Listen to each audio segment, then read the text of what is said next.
የግዴታ ልናውቃቸው፣ ልናከብራቸው፣ ልናዘክራቸው፣ ልናስታውሳቸው፣ ስማቸው ልንጠራ፣ ልንማጸናቸው የሚገቡ ወር በገባ በዘጠኝ ታስበው የሚውሉ ሁለት አስደናቂ ቃል ኪዳን ያላቸው ኢትዮጵያውያን ቅዱሳን። አዎ እጅግ በጣም ይገርማል። አንደኛው የመንፈስ አባት ሲሆን አንደኛው ደግሞ የመንፈስ ልጅ፣ አባትና ልጅ ናቸው በመንፈስ። አደራ እነዚህን ሁለት ቅዱሳን ብዙ ሰው አያውቃቸውምና ይህን ቪዲዮ በደንብ አድርጋችሁ ኮፒ ሊንክ በማድረግ ለሁሉም ሰው እንዲዳረስ አድርጉልኝ። የመጀመሪያው አቡነ ብፁዕ አምላክ ወይም ደግሞ አቡነ ብፁዕ አምላክ የሚባሉ ሲሆን በአካለ ሥጋ እያሉ የእሳት ፈረስ ተሰጧቸው ነፍሳትን ከሲኦል ያወጡ የነበረ ሲሆን በአንተ ቃል ኪዳን የሚያምኑ ሁሉ ስምህን የሚጠሩ በስምህ የሚማጸኑ በዓልህን የሚያከብሩ ለተራቡ ለተጠሙ የሚያበሉና የሚያጠጡ በአንተ ስም ያዘኑ የተከዙ ሰዎችን የሚያጽናኑና ለተቸገሩ ሰዎች የሚደርሱ ሁሉ የእሳትን ባህር አያዩም የተባሉ የገድልህን መጽሐፍ የጻፉ ያጻፉ የሰሙ ያሰሙ ዝክር መታሰቢያን ያደረጉ የገድልህን መጽሐፍ ደስ ብሏቸው በጀርባቸውም ያዘሉ በደረታቸውም የያዙ በቤታቸው ያስቀመጡ ሰዎች በደብረ ጽዮኑ የምሳ ግብዣ ካንተ ጋር በክብር ይቀመጣሉ የተባሉ የገድልህ የተአምር መጽሐፍ በተነበበበት ውሃ የተጠመቁና የጠጡ ሰዎች የተረጩ ሰዎች በሙሉ ከማንኛውም ሕመምና ደዌ ይፈወሱ። በአካለ ሥጋ እያለህ ነፍሳትን ከሲኦል ታወጣበት የነበረው ያ የእሳት ፈረስ ከአረፍክም በኋላ በዓልህን ለሚያከብሩ መታሰቢያን ለሚያደርጉና በአንተ ስም ለሚማጸኑ በቃል ኪዳን ለሚተማመኑ ሁሉ የእሳትን ባህር የምታሻግርበት ይሁንልህ የተባሉ ከሁሉም በተለየ እኒህ ቅዱስ አባት የሚለዩበት አንድ ትልቅ ነገር ነበር። እርሱም የአጋዕዝተ ዓለም ቅድስት ሥላሴን ክብረ በዓላት በሙሉ በደንብ ያከብሩ ነበረ። የአጋዕዝተ ዓለም ቅድስት ሥላሴን ሁሌም ቢሆን ስማቸውን ይጠሩ ነበረ። በየሀገሩና በየአውራጃውም እየዞሩ የአጋዕዝተ ዓለም ቅድስት ሥላሴን በዓል ሕዝቡ ሁሉ ምእመኑ ሁሉ እንዲያከብር ትልቅ ስብከትን ሰብከዋል።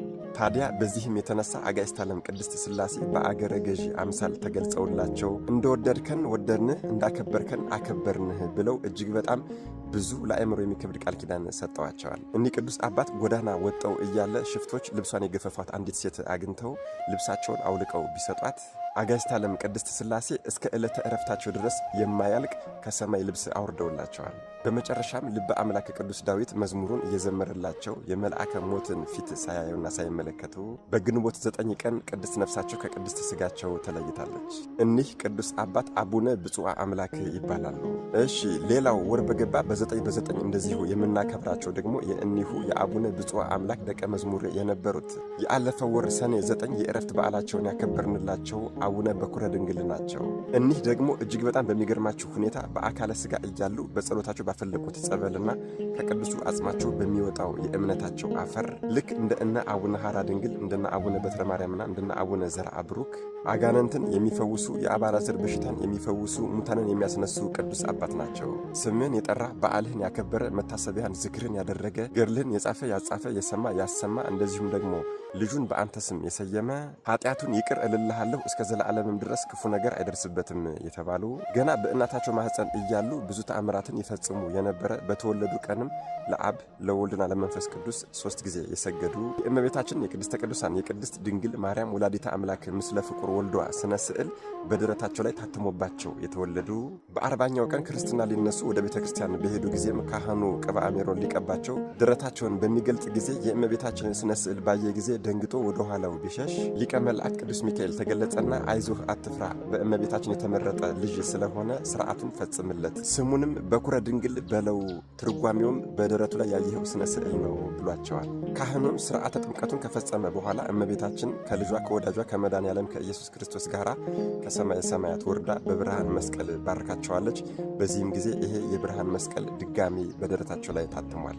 አድገው ለትምህርት እንደደረሱም የትርጓሜ መጻሕፍትና የቅዱሳት መጻሕፍትን እንዲሁም ደግሞ ከዜማም ደግሞ ድጓ፣ ጾመ ድጓና የቅዱስ ያሬድን የዜማ ስልቶችን በሙሉ ጥንቅቅ አድርገው ከተማሩ በኋላ በደረታቸው በልባቸው ላይ የተሳለችው የእመቤታችን የቅድስተ ቅዱሳን የቅድስት ድንግል ማርያም ስነ ስዕል ወደ ሊቀ ጳጳሱ ሄዳ ይሄ የምወደው ልጅ ስለሆነ በደረቱ በልቡ ላይ ተሳልሁ፣ አሁንም ጥራና ዲቁና፣ ቅስና፣ ቁምስና፣ ጵጵስና ሹመው አለችው። ጳጳሱም ባዩትና በሰሙት ነገር እጅግ በጣም ተገርመውና ተደንቀው በታዘዙት መሰረት ሥርዓቱን ፈጽመውለታል። እኒህ ቅዱስ አባት በድንግልና መኖር እየፈለጉ ወላጆቻቸው ሚስት ቢያጩላቸው ወደ እመቤታችን ቀና ብለው ቢያለቅሱ እመቤታችንም ቅዱስ ሚካኤልና ቅዱስ ገብርኤልን አስከትላ መጥታ ልጄ ሆይ ጸሎትህን ሰምቻለሁ ብላ ነጥቃ ወደ ደብረ ዳሞ ወስዳቸዋለች። ልጄ ሆይ በዚህ ትንሽ ተጋደልና ወደ ደብረ ናዝሬት ወደ አቡነ ብፁዕ አምላክ ሂድ፣ እርሳቸው አባት ይሆኑሃል፣ አንተም ብዙ ልጆችን ታፈራለህ ብላቸዋለች። በዚያም የአቡነ ብፁዕ አምላክ ደቀ መዝሙር ሆነው እያገለገሉ እያለ ቅዳሴን በሚቀድሱ ጊዜ ከመሬት 5 ሜትር ከፍ ይሉ ነበረ። ይህም የሚሆነው አንዴ ሁለቴ ብቻ አልነበረም፣ በየጊዜው ቅዳሴ በሚቀድሱ ጊዜ የሚፈጸም ጉዳይ ነበረ። ይህንን የተመለከቱት አባታቸው አቡነ ብፁዕ አምላክም የገዳሙን መነኮሳት በሙሉ ሰብስበው የእሳቸውን እጅ ያዙና ከእኔ በኋላ አባት የሚሆናችሁ ሰማያዊ ዋጋን የሚያሰጣችሁ እርሱ ነው ብለው በእሳቸው ፋንታ ሹሟቸው አርፈዋል። እኒህ ቅዱስ አባት በእንደዚህ አይነት ተጋድሎ ከኖሩ በኋላ በመጨረሻም ሊያርፉ ሲሉ መድኃኔዓለም ኢየሱስ ክርስቶስ ተገልጾላቸው በስምህ ዝክር መታሰቢያ ያደረገ በአንተ ስም የታመሙትን የጎበኘ ለተራበ ያበላ ለተጠማ ያጠጣ ለታረዘ ያለበሰ ሰው እንዲሁም ደግሞ ልጁን በአንተ ስም የሰየመውን ሰው ኃጢአቱን ይቅር እለዋለሁ እምረዋለሁ፣ በአካለ ሥጋ እያለም ክፉ አይነካውም።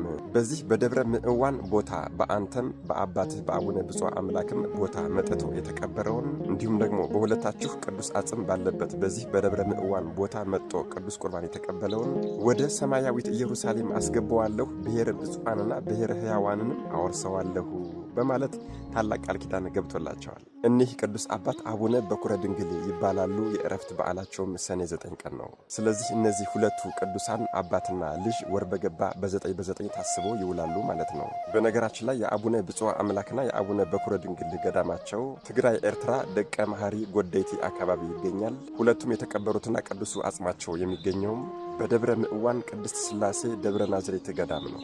አደራ ምንም ቪዲዮ ቢረዝምም እንኳን እነዚህን ቅዱሳን ብዙ ሰው አላወቃቸውም አልተጠቀመባቸውምና በደንብ አድርጋችሁ ኮፒ በማድረግ ለሁሉም ሰው እንዲዳረስ አድርጉልኝ። ለቤቱ አዲስ ሆናችሁን ፎሎ ማድረግ እንዳይረሳ። መድኃኔዓለም ኢየሱስ ክርስቶስ ከቅዱሱ አባታችን ከአቡነ ብፁዕ አምላክ እንዲሁም ደግሞ ከቅዱሱ አባታችን ከአቡነ በኩረ ድንግል ረድኤት፣ በረከት፣ ምልጃ፣ ቃል ኪዳን፣ ፍቅር አይለየን። አሜን። ይቆየን።